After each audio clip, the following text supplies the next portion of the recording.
Olá, hoje é quinta-feira, 13 de fevereiro de 2014. O abuso sexual chega a ser perverso, cruel, de acordo com a opinião de muitos especialistas. Isto porque ocorre sob a proteção das paredes que abrigam a família.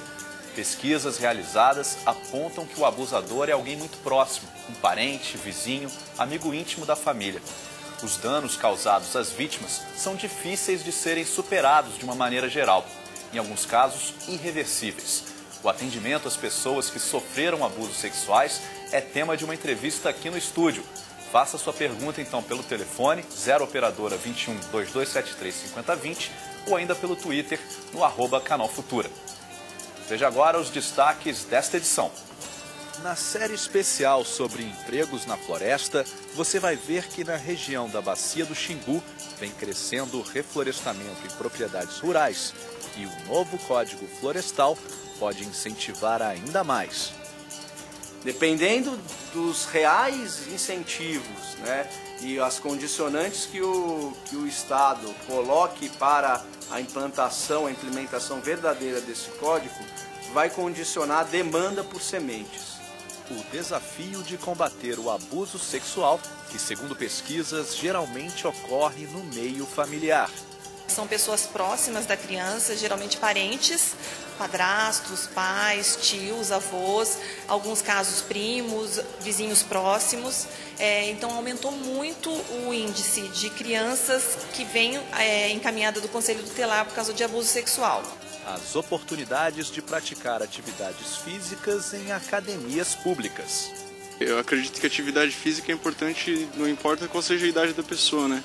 E essa oportunidade está sendo dada a todos os cidadãos aqui, então acredito que tem que ser usufruída, né?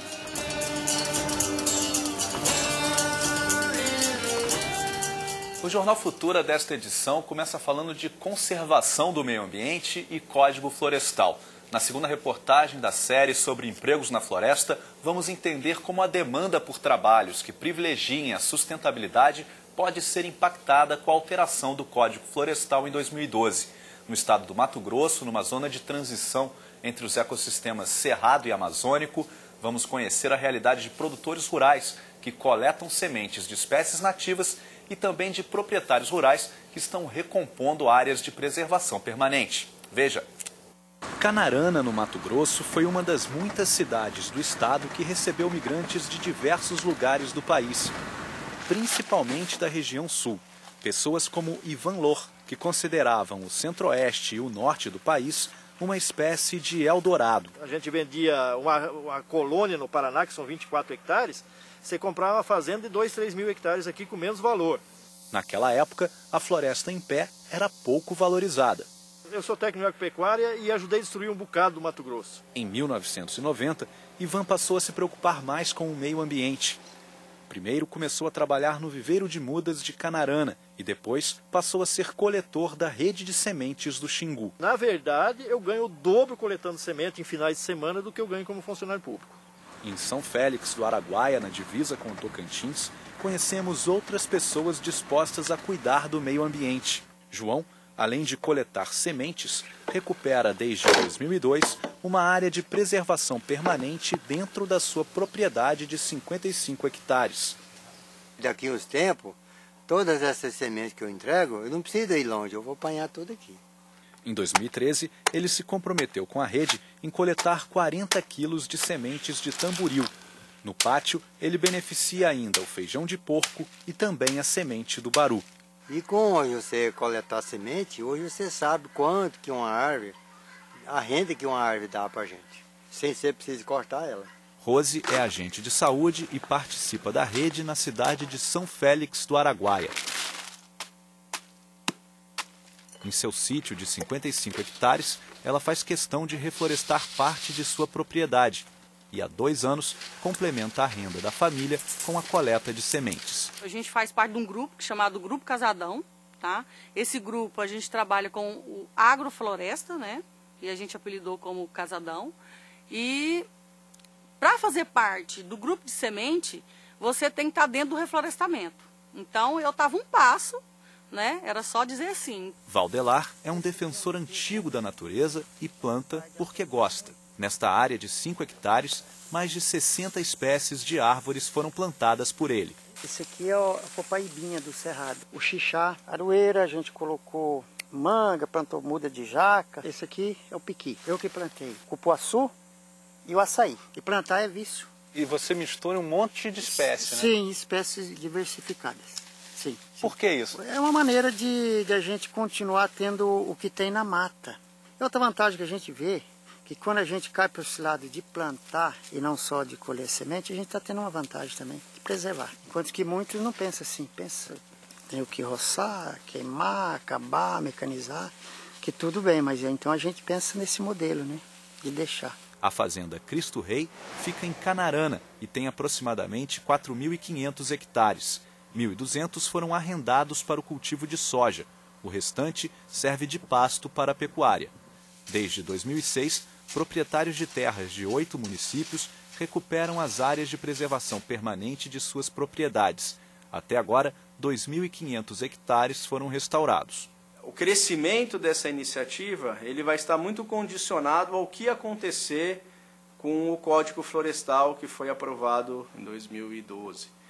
Dependendo dos reais incentivos, né, e as condicionantes que o Estado coloque para a implantação, a implementação verdadeira desse código, vai condicionar a demanda por sementes.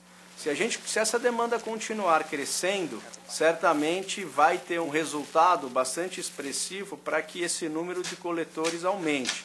Hoje em dia, estamos numa situação e num momento bastante indefinido do que vai acontecer, se esse processo ele de fato vai deflagrar num aumento por essa demanda, ou ele vai realmente ser uma sinalização de que é um código de papel e que, na verdade, para fazer alguma coisa na prática não vai acontecer. E aí até corre-se um risco de o que foi construído até hoje poder ser desmobilizado.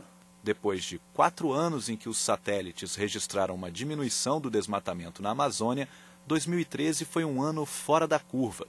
Um dos fundadores do Imazon, Beto Veríssimo, acha prematuro correlacionar o aumento do desmatamento com a aprovação do novo Código Florestal. Do ponto de vista de hipótese mais provável, e de que também o fato de que o desmatamento está acontecendo em municípios onde claramente predomina terras devolutas, e que o desmatamento está acontecendo muito em cima dessas terras devolutas, não tem dúvida de que o desmatamento é especulativo.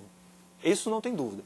Se essa especulação está motivada pelo código ou por outros sinais de que as terras estão sendo valorizadas, de que vai ser passada uma nova estrada, um asfaltamento, eu creio que há uma combinação dessas coisas. Sem dúvida, a aprovação do novo código, ele dá um indício, ele dá um sinal de que pode haver um afrouxamento para que esse código não seja efetivamente implantado. Se não formos capazes de sinalizar que a floresta de pé ela tem mais valor do que a floresta no chão, é no mínimo ingenuidade achar que esse desmatamento não vai continuar crescendo. Amanhã, na última reportagem da série sobre empregos na floresta, vamos mostrar a realidade do povo chavante de Maranhão-Assed, que teve seu território finalmente demarcado e devolvido aos índios em 2012. Esses indígenas, aos poucos, vêm reconstruindo o meio ambiente do território que foi totalmente arrasado ao longo dos anos. Não perca! Hora de intervalo no Jornal Futura e a gente volta num instante com o tema abuso sexual. No interior de São Paulo, vítimas de abuso sexual têm acesso gratuito a grupo de apoio.